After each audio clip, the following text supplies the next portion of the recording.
అండి అందరికీ good morning. ఇగో మా చెట్టుకైతే ఇప్పుడు కోత అయితే వచ్చింది. పొప్పాసకాయలు అయితే 2 బండినాయి.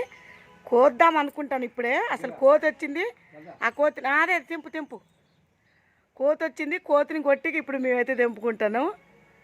ఆఖడికి కోతి అప్పుడప్పుడు తింటూనే ఉంది మాకు లేకుండా. కొంచెం ఎల్లో కాగానే తెంపుకుంటున్నాం. మరి ఏం చేస్తాం, కోత అయితే అసలు బతకనియట్లేదు. అది కాదు, అవతల ఇటు చిన్నది 5 అయింది, పండింది కొంచెం. ఇగో ఈ చెట్టుది ఇటు కూడా తెంపుదురు. కొంచెం ఎల్లో కలర్ రాగానే తెంపుకోవాల్సి వస్తుంది. లేకపోతే ఇప్పుడు కొంచెం జస్ట్ అయితే కోతి 3-4 కాయలు తీసుకొని పోయేది. ఇగో ఈ చెట్టుకు కూడా ఒకటి బండింది. ఆ కాయ కూడా తెంపుతుంది. ఇగో ఎదురుగా కనపడే కాయ.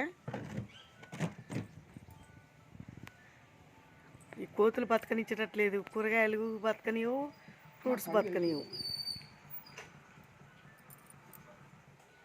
తెంపు, అదే తెంపు జాగ్రత్తగా.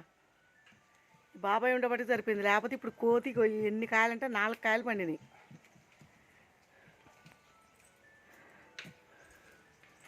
ఇంకా చూడండి, 4 కాయలు అయితే లైట్గా ఎల్లో కలర్ అయినాయి, తెంపేసినాం. బాయ్ అండి. వీడియో నచ్చితే లైక్ చేయండి, మా ఛానల్కి సపోర్ట్ చేయండి.